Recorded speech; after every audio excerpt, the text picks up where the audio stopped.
Hi guys, welcome to my TED Talk. This is something I've been meaning to say for years and years and years. Finally, I get this opportunity to speak at this TEDxUgwunobamkpaRd. I'm Igbo, but sometimes to pronounce some of these words, man, are tough. But thank you all for joining us, and especially for those who are joining us online. It's a wonderful pleasure to have you listen to me for the next 10, 15 minutes.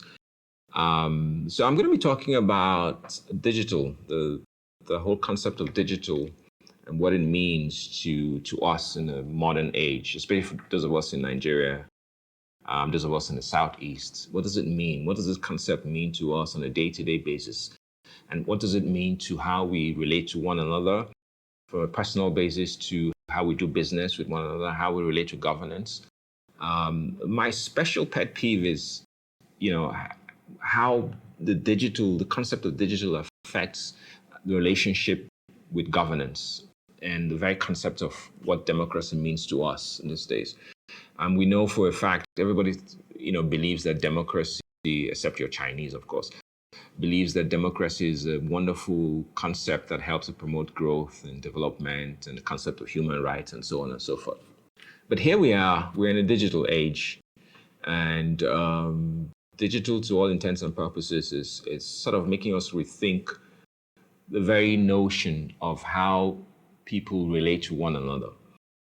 And so I'll be spending the next few minutes just sort of, discussing this in some detail, going from my own personal experience and maybe sharing that, and hopefully at the end of the day, sort of offering my own concepts and my own ideas and how we can grapple with this a little bit better.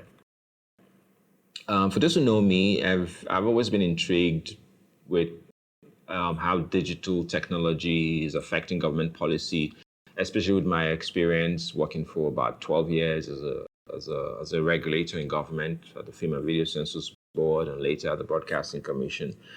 What does it mean? What does digital mean? And I say this, and I give an example. The first example I would give is many years ago, I think in mid-2000s, we're grappling with a lot of high video piracy of Nigerian Nollywood movies going out of Nigeria, I think with Jennifer's Diary or something like that, that movie, that had this thing where we've seen piracy of it, and, it was a big problem. And so we sat with my management and we said, oh, you know what, we need to come up with this new policy where we'll say, and we ended up coming up with a policy, a regulatory policy that said you needed to get a license to take out Nigerian movies. You needed to get a Film and Video Census Board license on approval to take out movies from Nigeria. It was a brilliant idea at first. It sounded very smart. But the reality is, something we failed to consider was that Nollywood, in all intents and purposes, was a digital industry. It was an industry that was not analog.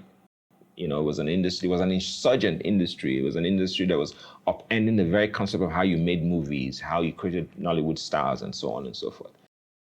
And Nollywood started from beginning to the end was digital. And here we are coming up with this policy, not understanding that people could take out movies digitally as well. So obviously, this brilliant idea failed brilliantly.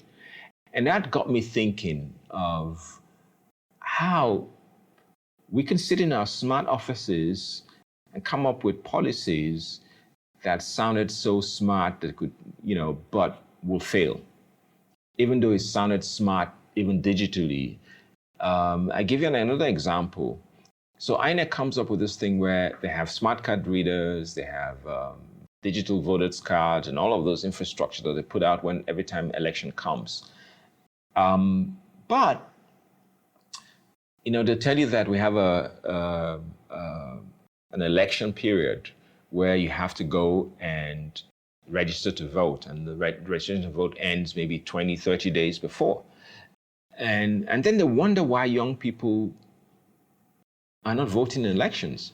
Meanwhile, at the same time, hundreds of millions of votes are being poured in for Big Brother Nigeria. So the question is, how do we get people, young people especially, to participate in elections, or on the governance in this new digital world. So all of this thing get me thinking that really there's a dichotomy, there's some kind of confusion between having a digital infrastructure and having a digital mindset.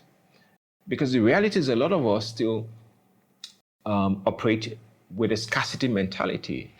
And as I think it was Professor Clay Shirky that said something to the effect that human beings for a millennia were used to scarcity, were used to gathering and protecting and saving for the rainy day. But here comes digital. Here comes the digital with its own sense of abundance. And digital is not something that you can lock in. You can say digital breaks boundaries. And humanity and all of us today, we're not quite used to the concept of abundance. And according to him, abundance will break more things than even the concept of scarcity. And that's the challenge we're dealing with now, whether you're in government, whether you're a policymaker in government, whether you're a legislator, whether you're a business person, whether you're a content producer, wherever you are. How do we deal with this new society, this new reality where because there's so much abundance, not only in the concept of producing information, but that every one of us now has the ability to not only produce, distribute, but share information.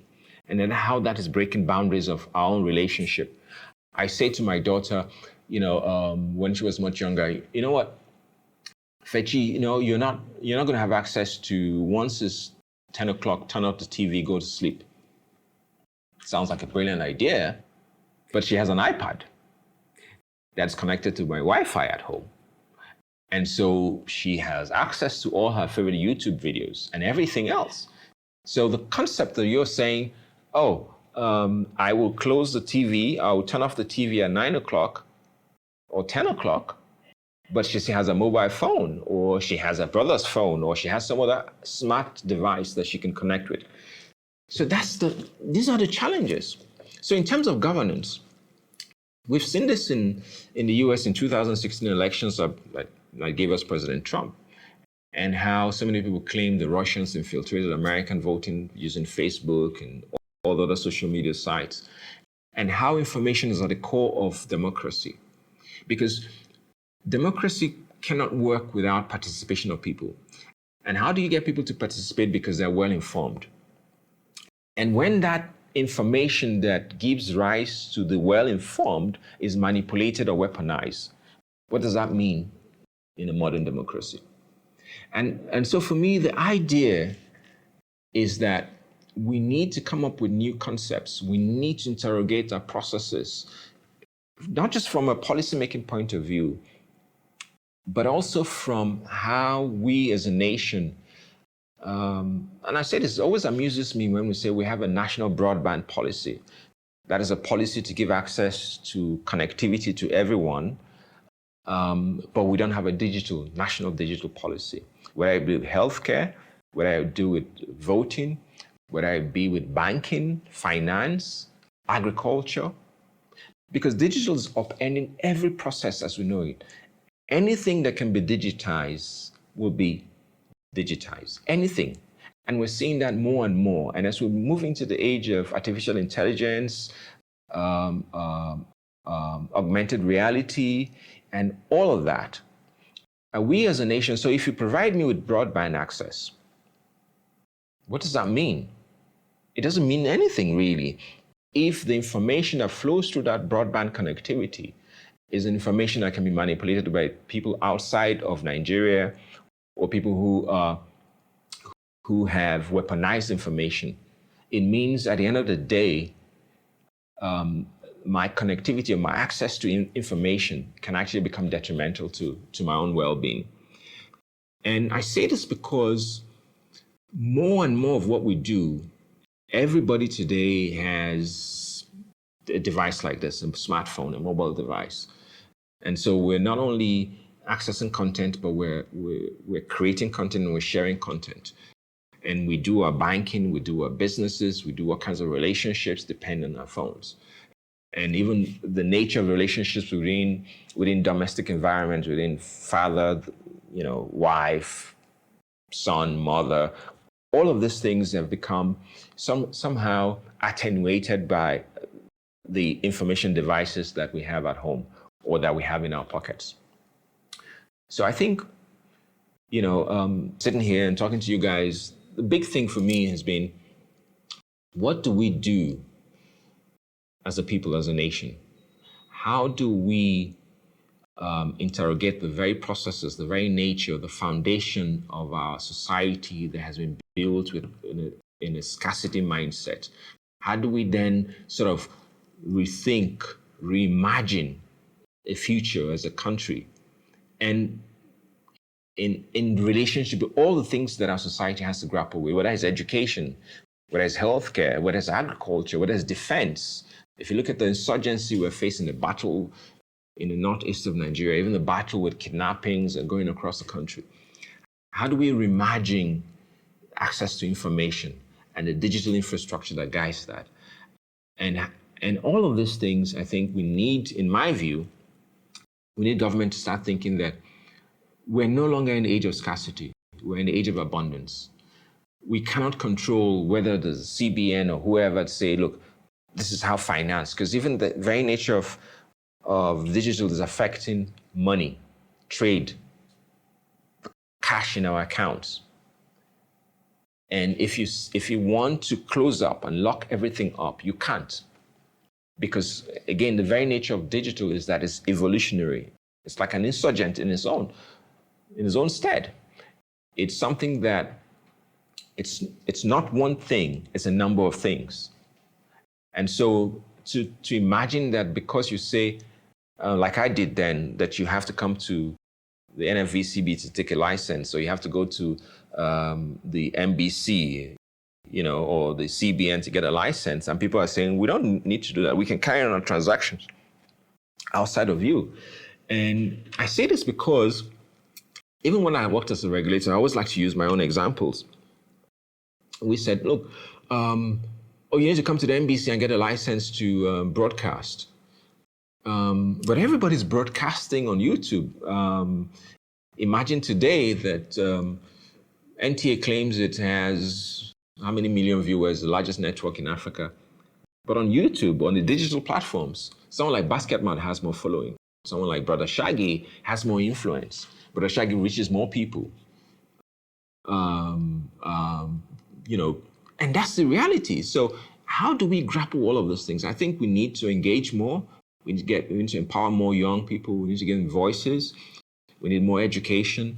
But fundamentally, we need to have a mindset that says, recognizes what the difference between digital is and what analog is, and not ground ourselves from a policymaking perspective with this notion of scarcity. Scarcity is control. Digital wants to fundamentally be free. It wants to be freed of the shackles of scarcity. Digital wants to express itself. That's why everyone today is thinks, whether you're a medical doctor, whether you're a travel consultant, whether you're a real estate person, whether you're an engineer, everybody wants to create content, everyone wants to share. And that's the nature of digital. And that nature cannot be curbed or controlled from scarcity. So, and I think it's very important. And if you take anything away from today, is to think that the future will fundamentally be won by those who think from an abundance mindset, from those who acknowledge the powers of digital and know that our future will be won when we think from a point of abundance, when we recognize that everyone can create and everyone has a voice, and we need more people, especially people who are going to lead us in the future, to have more access to this future. And so, I hope all this, my rambling, makes sense to some of you. And thank you for joining me on this TED Talk, which again is my first. I hope it will be the last. Thank you guys, and enjoy the rest of your day. Thank you very much, and cheers. Bye-bye.